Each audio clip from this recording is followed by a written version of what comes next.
I made you take off your costume, and now you just feel naked in school. But that's okay. Even with that scary dream, now you're showing up. Now you're making an impact. Now you're doing the things that only you can do that are going to change the world. Let's look more at that today. Hi, my name is Steve Kidd. I'm a third generation minister, international best-selling author of 39 books and counting. I've had the wonderful privilege of working with over 5,000 people, helping them write, publish, market their books to bestseller, and everything that comes beyond that.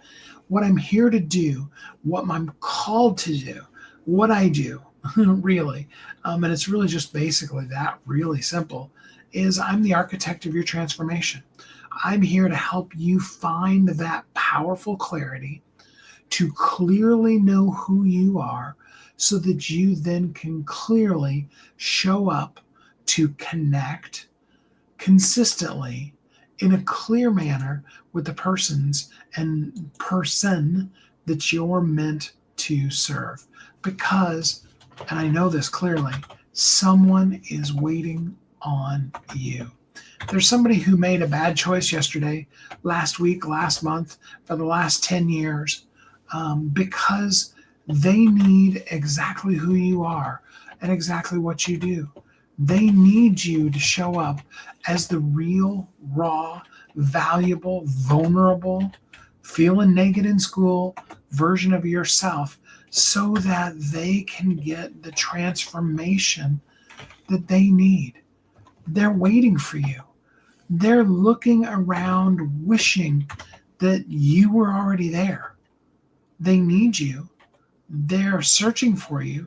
In point of fact, I'd like you to really envision, even as I'm inviting a few people here in to the live, I'd like you to really envision the concept of of somebody that's literally in front of Facebook, ChatGPT, Google, whatever, and they're doing a search for exactly what you do. In point of fact, let's go even a little deeper with that. For the thing that you do so easily, that if I was to ask you, what is your unique brilliance? What are you just amazing at? That's probably not the thing that you're going to mention. You're not going to be talking about it because it's too easy. We just naturally assume, oh, well, yeah, everybody knows how to do that. It's really funny, not necessarily in a ha-ha kind of a way, but in an ironic kind of a way. I've used often the example of, getting to a certain age, whether it's adulthood or whatever, and not knowing how to tie your shoes. And with slip-on shoes and things like that, it would be possible definitely to do that. And I've kind of always used it as, a really easy example of something that most all of us do without even thinking about. And then I was actually talking to somebody yesterday, and they were talking about a child of theirs actually that they had that got very angry because by the time they were 12, they still didn't know and they like adamantly refused to learn how to tie their shoes. And there's somebody for that something that you do that needs that just as much as you need the things that you need in your life. They need it just as much as the person dying of thirst needs just even a drop of water. We can reach over here on the side of our desk, and we can open the top to our water bottle, and we can drink water. And if you're like me, with this crazy diet that I'm on, I drink like about 160 ounces of water a day. The concept of being thirsty really doesn't cross my mind much. And maybe you're the same way. And it may not be water. Maybe it's tea, maybe it's coffee, maybe, maybe it's other things. It could be alcohol, it could be soda, it could be whatever that thing is. But, you don't necessarily think about needing or wanting even to have something to drink. It's just always there. And yet, for the person who has problems remembering to drink, or problems getting enough to drink, or not following the cues of dehydration, it can be a really difficult thing. Let me give you a perfect example of it. My former mother-in-law, before she passed, my ex-wife's mom. Um, yes, people call me constantly all the time. That's just the way it is, and we just move on, right? Um, she thought she was drinking a lot of water. She thought that she was very, very well hydrated. And she thought that she was eating on a regular basis, like multiple times a day. And when Kathy wasn't there specifically with her uh, to make sure that she was actually eating, she would call her, or I would call her, one of the two of us, and it would be, what did you eat? Are you taking care of yourself? How much water have you drank, and stuff like that. And she was convinced. And then she'd get dehydrated and malnourished. I mean, malnourished isn't exactly the right word, but weak from lack of eating proper food or any, and end up back in the hospital again. Um, and eventually it got to the place where the doctor literally said, it's like, look, your dementia and your physical limitations have gotten to the place where you have to either move in with Steve and Kathy, or we're going to have to put you in some kind of care facility, because you just aren't doing the things. And you've been hospitalized too many times in the last 6 months for us to believe that this is going to get better. It's only going to get worse. And when you add on top of that, by that point, she was in chemo a couple of times a week, and they needed to get even more aggressive with it. That was the start of her moving into 5 times a week, for those of you that have heard that story before. And so, she had to come and move with us. And then I got to see up close and personal exactly what for her that hydration struggle was. And most of us do. When I started working with the folks from Energize Health and started my weight loss journey and stuff like that, I thought I was drinking a lot of water. And I was. I was probably 100 to 110 ounces ish a day. And so moving up to 160, though now it just seems, like norm. 140 is like nothing. 160 most days. Many days I'm even over that level. But you think you're doing the thing. And with her mom, what I discovered very quickly is she would walk around, and she had a water bottle, like one of those, not like this kind of, but like a reusable kind of cup, hot, cold kind of cup. And she would walk around with it all day long. And every time she took one sip out of it, she would tend to go to the refrigerator and fill it up, which was the amount of about one sip. But in her mind, she had translated that to, she was constantly drinking.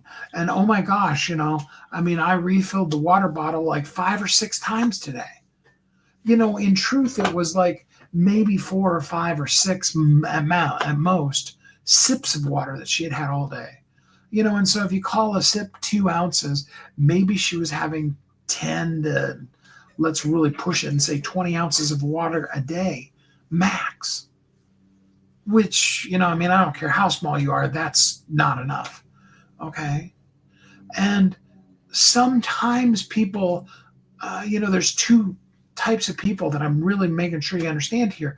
And there's the people who are desperate. They're on Google, they're typing. They're like, they're in Chat GPT asking them, like I was a couple of months ago, it's like, should I even keep doing my business? Is this just stupid? Right? And they're desperate. There's also the people who think, I've got this. I am doing the thing. And until you show up naked and unafraid with a sexy confusion costume gone, and you help them, they don't know any different. They don't know any better. There's an old saying that says, when you know better, you do better. And that's for the most part true. There are some people that we can all think of that know better and still don't do better. But let's give everybody the benefit of the doubt today, right? But when you need to know better, how can you do better? Think about that one for a second. See, somebody needs you. And that sex and confusion costume that we took off yesterday, stripped ourselves naked to all of this confusion, to being vulnerable and valuable, real and raw out in the world, and just terrified about it. And then, we went live. We picked up our phone, right? We went, "Hi, my name is Steve, and I do, you know, I mean, if you called yourself Steve, unless your name's Steve, that would be silly, but you know what I'm saying? I mean, you went live, you did the thing. 5 seconds, 2 hours, whatever, you went live and you did it. And maybe you even felt really great about yourself in the minute. And then all of that self-doubt started creeping in. Oh, was that good enough? Oh, maybe I should have shaved before I did this. Actually, it's ironic. I went to shave and my razor was like completely dead. And I'm like, all right, well, the last 3 days in a row, it's been flashing at me that it's getting ready to die. So, it's on me. So, deal with my fuzzies today, and that's okay too. But, you need to not listen to that voice because it's saying that to you. But anyway, so you did. All right, because we all did. All right, we all did something yesterday, and then we got all up in our head about, was it this? Is the lawnmower running outside? Whatever the thing might be. And what ended up happening is we ended up going to sleep, still kind of miserable and afraid because we did the thing boldly because Steve told us to do it. And we were massively cool at taking a courageous first step. However, our mind was not at peace. Let's just put it that way. And so we went to sleep and we had dreams. And lo and behold, what dream did we end up having? There we were back in high school. Oh no, I mean, that's a nightmare to begin with, right? Of all the things that are going wrong in your life, isn't one of the things that's going right the fact that you don't have to be in high school anymore? And I know somebody's going to be like, I loved high school. It was the best years of my life. But for the most part, that's one thing to definitely be thankful and grateful for. But no, it wasn't even just the nightmare of you're actually still only 16 and all of this growing that you've done and all of the things that you have done in the world. None of that was really true. And you're really just still a 16-year-old and you're still actually just going to wake up and you got to go back to high school tomorrow morning. Right. And so then you wake up, and this is in the dream, right? You wake up and you go to school and you're walking down the hallways and everybody is laughing at you, because even still now we deal with this, but back then we absolutely, every time somebody laughed, it had to have been they were laughing at you. I love how Dr. Phil said one time, and probably the thing that would probably hurt our feelings the most would be if we understood just how little people are actually thinking about us. Because they're busy thinking about themselves. I love it. A friend of mine, Claire Anasty, who was on one of the very, very early episodes of the show. I love how Claire put it, because she said, we get on the bus to go to work in the morning, and we're sitting on the bus convinced that everybody's judging us and that they're critiquing what we're wearing and how we did our makeup or our hair or those kind of things. And we get all up in our head and we're all nervous and frustrated before the day even starts, before we ever even get to work. And what we don't understand in truth is the person that we think is looking at us because they think we're looking at them. And they're all up in their head, worried about what we're thinking about them, because they see that we're lost in thought. And we see that they're lost in thought. And both of us are having the same thought. It's just the wrong thought, because we're both worried about a thought that the person next to us is having, that they're worried about the thought that you're having about them. And that's the way it really goes. But, here we are in high school. We don't have that level of mental acuity. And we're convinced everybody is laughing at us. And then we look down and we realize that the reason why everybody's laughing at us is because we have literally no clothes on. And this isn't a situation, like in the book, The Emperor's New Clothes, where, where everybody's been told to not point or laugh or stare, but rather this is a situation where everybody is pointing and laughing and staring, right? And you had that nightmare and you woke up in a cold sweat and you're like, oh man, I'm putting back on my sexy confusion costume because at least the costume was sexy. And I went to school, I showed up in the world, and I was confidently sexy. And you do. You show up really well. And probably everybody, maybe not your very best friend who knows you well enough, and maybe a few other confidants, but basically everybody thinks you're this amazingly cool, confident, getting it done, showing up in the world, doing the thing person. When in point of fact, you're really freaking out. In point of fact, here's me being vulnerable and valuable for you because the best way for me to teach it to you is just to do it for you. In point of fact, 15 minutes ago now, I was grousing at my window because right then was when the lawnmower was running back and forth underneath of my window. It was 1 minute to 12. I go live at noon every day, and see, here you go. I'm grousing about it again, and that is when we need to mow the lawn right underneath my window, and that's the way it is. And people can either see the real and be like, oh my gosh, yeah, that clanking that I hear in the background right now in Steve's live is because even though he's on a diet where he doesn't eat sugar or flour at all and has lost 120 plus pounds and trying to lose more, he lives in a household that lives on cookies and they're making more chocolate chip cookies. And his bedroom door is literally, the door opens and right there, boom, is the oven. So all the smaller chocolate chip cookies is wafting in here while we're talking. And I'll just have another drink of water and we'll be all right, right? You see, that's the messy. That's the messy middle. That's the naked in high school. And we've been taught by society to not show those things because that will somehow diminish our reach for people.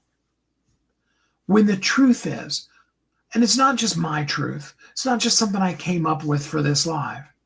I've had the radio show for 10 and a half years, and it's really cool because I've gotten an opportunity to interview multi-billionaires, stay-at-home moms, doctors, lawyers, nurses, you name it, everybody in between, all right? And there's this really cool, totally ironic connective tissue between all of their most powerful of stories. And it goes something like this. And then I realized that I needed to say that thing. And I was convinced that when I confessed to people, when I told people, when I admitted to people this thing, or when I made this change in my business and started doing things this way, that would be the death knell for my company. That when I was that brutally honest, that open, that candid, that upfront with people, that everybody would hate me, they all go flocking away, and I never make any more money. And I've heard that story a gazillion times. Now, here's the spoiler alert. If you haven't listened to all 10 and a half years of my show, the spoiler alert is this. Every single one of them, bar none, will tell you to a person. And when I said that thing, when I did that thing, that is when my business really started to take off. That is the cataclysm. That is all of us, I love the whole, Phoenix rising, coming fiery Phoenix out of the ashes kind of visualization, and I use a lot of it in some of my stuff. And some of you have probably seen the logo that I had done for me that is, a book opened up and a phoenix. It actually has the head of a dove because I think that looks prettier, rising up out of that. And I've got a couple other logos that are like that all have that same kind of imagery to it. I love that kind of imagery. The thing about that is that we don't really look at the ashes. We just want to rise like the fiery phoenix, strong and powerful. But we don't want to do the thing that burns us to the ground first. We don't want to say the stuff that is the fire, the flame, the spark, the vulnerability that allows us to rise out of that ash, to explode out into the world in the way that only we can.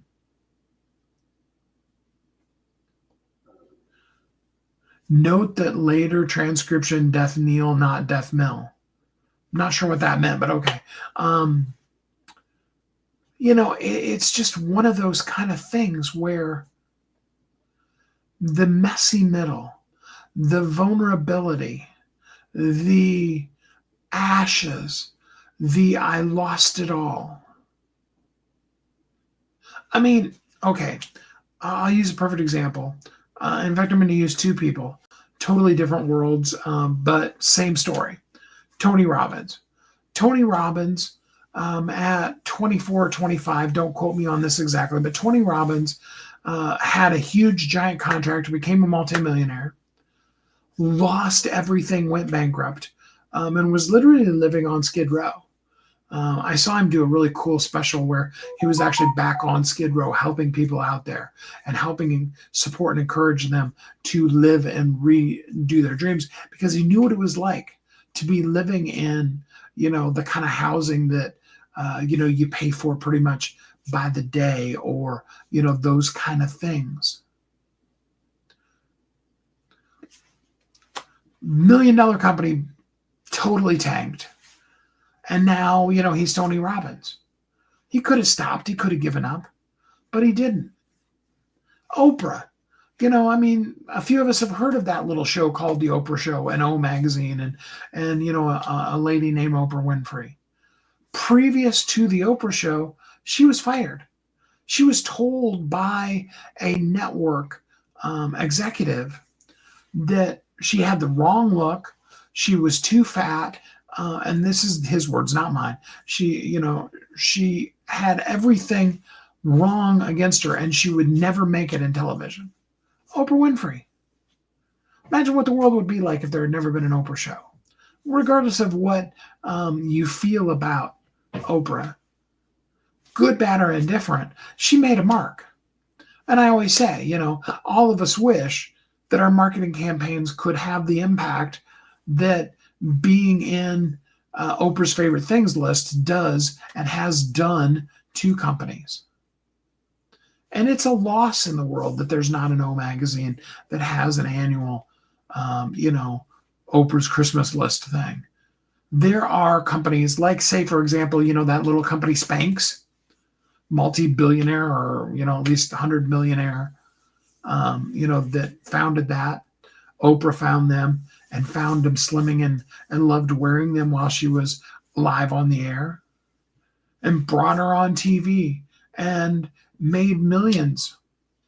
I know another company, we actually worked personally with this particular company. And I wish I could, it was called Making Memories, actually. I was afraid I wasn't going to be able. And the whole concept of that was for brides, rather than just putting your gown into a bag and having it sit in the closet for the rest of your life, for brides to be able to donate their dresses to and allow it to then be used to support other people. And what Making Memories did was they would take the donated dresses and they sold them, and they did them kind of pop-up store style. So they would go into a particular community. They'd, announce that they were coming, go into a particular community and say, hey, for this 3 days, we're going to be here. And I'm talking nice dresses. I'm talking like, Vera Wang, Versace, high-end dresses. I mean, there were low-end ones too, but I'm talking, every kind of dress you can imagine under the sun.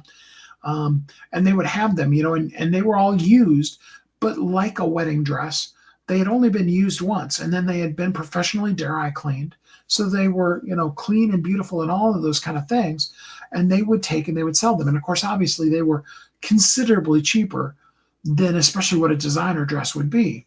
And every single dime of that, they had at least when we were working with them, they had a statistical 96% of all the money that came in went directly towards, because they were a nonprofit, and they supported women with breast cancer. It was like a Make-A-Wish Foundation for women with breast cancer.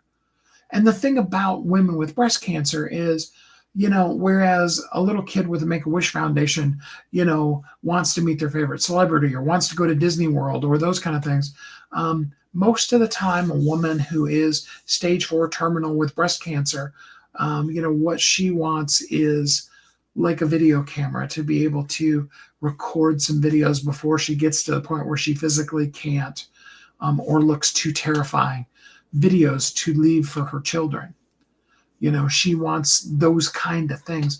They're more legacy related. And so it was a really cool organization to work with, and a real honor to get to work with them. And Oprah found out about them. This is literally before we were working with them, when they were really early on. Oprah found out about them and had the lady that was the founder of it on the show.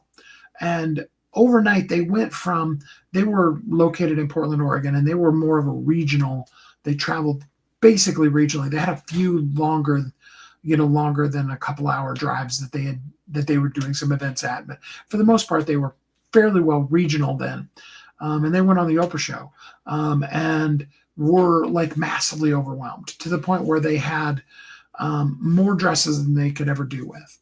And like literally, we put together a whole program for selling not even just one dresses, but whole entire sets, like boxes of 10 dresses, to dress shops. That was back when eBay was really, really big. Because of that, and all the money, of course, still went to the nonprofit, and we just, set that up for them. One of the really cool things that I've been able to be involved with. And they would take, every once in a while, there were dresses that were tattered or torn or things like that and just couldn't be used, or they didn't sell for a certain amount of time. And,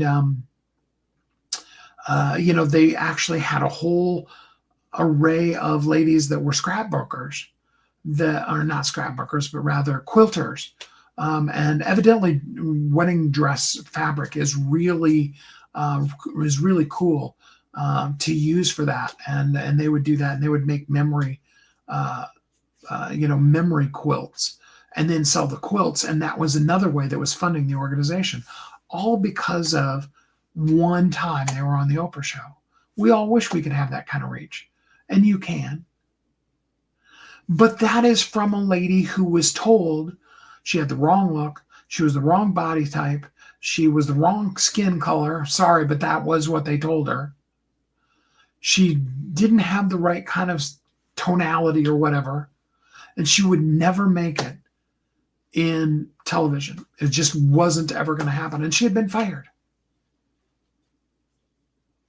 To go from that to taking a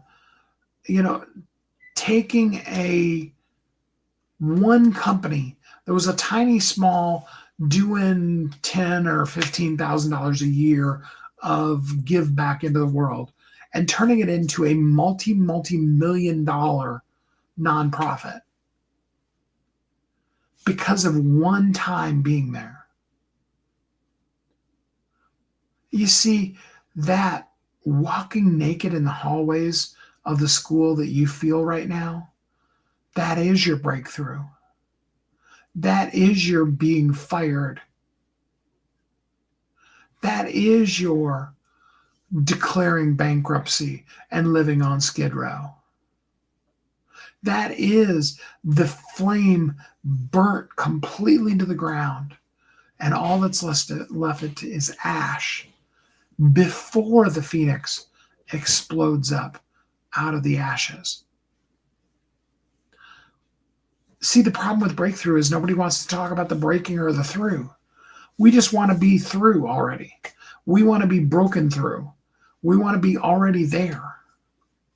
But it's right here in this messy middle, in this vulnerable and valuable space, that we make the difference that only we can make.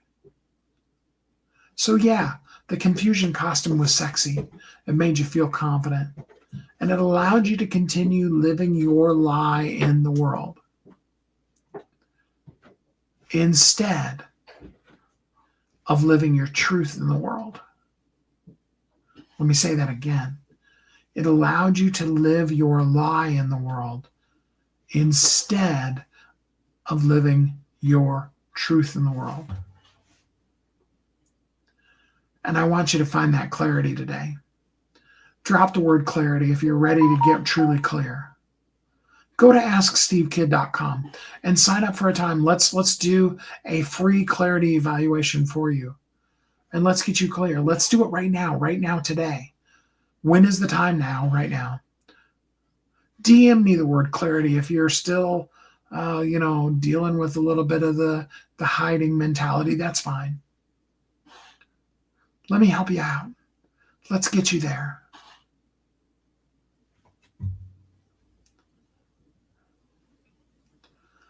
Yeah, you do need to talk about the breakthrough and the break too. Because that place you're headed to is so amazing. It's more than you can imagine. And now that you're running around feeling naked is when you're actually the sexiest, most well-adorned, most beautifully elegant, powerful, amazing, transformative version of yourself you've ever been. And now's the time to get it done. To do the thing that only you can do, to make the impact that you are going to make, that, by the way, only you can make, to show up for that person that's waiting on you. And thanks for doing it. So let me be really clear here, okay? I want you to celebrate yourself first. And then I want you to pick up your phone, go live. Hi, my name is, and what I do is, and talk to the world for a few minutes. Then I want you to DM me or drop the word clarity, and let's get you really clear. And if you're just ready, you just know you are, just go straight to AskSteveKidd.com. That takes you right to my schedule. And let's sit down and let's really get you clear. Let's do it now, today. Show up for the people that aren't laughing. They see you totally out there and exposed. And they're so grateful that somebody was willing to finally say the thing that they've needed to hear. Because that's the person that you're meant to serve. And all the laughter that you think you hear, it isn't laughing at you at all. Because what's really behind all of that laughter that you think you hear is the applause of angels celebrating the amazingness of you showing up in the world. Thanks for doing it. Let's get clarity right now. Do it today. And then we'll be back again tomorrow. We're going to talk even more about this sexy, exposed, valuable, vulnerable, worthwhile, impactful you that is you. And until we're together again next time, I hope you have a great week.